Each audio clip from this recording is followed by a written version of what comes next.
At the same time খারাপ স্বপ্ন যদি দেখেন, এটা আপনি শেয়ার করবেন না কারোর সাথে, কারণ স্বপ্ন এটা কেবলমাত্র মন মস্তিষ্ক প্রসূত কোনো বিষয় না। মুমিন জীবনে এটা অনেক অর্থবহ। মাঝে মাঝে স্বপ্নের মাধ্যমে আল্লাহ মানুষকে বার্তা দেয়, ইলহাম পাঠায় স্বপ্নের মধ্য দিয়ে। এজন্য বিজ্ঞ প্রাজ্ঞ শুভাকাঙ্ক্ষী কাউকে শেয়ার করা যায়। যার জ্ঞান নেই বা ব্যক্তিগত জীবনে পাপী, ভালো মানুষ নয় বা হিংসুক টাইপের, এদের কাউকে আপনার কখনো স্বপ্ন শেয়ার করবেন না। ভালো স্বপ্ন দেখলে শুকরিয়া করবেন আল্লাহর, আলহামদুলিল্লাহ, আল্লাহ কবুল করো। খারাপ স্বপ্ন দেখলে পানাহা চাবেন আল্লাহর কাছে।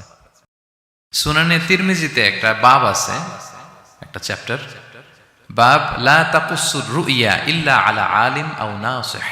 ভালো আলেম অথবা শুভাকাঙ্ক্ষী ছাড়া স্বপ্ন কাউকে বলতে যেও না, এই অনুচ্ছেদের নাম।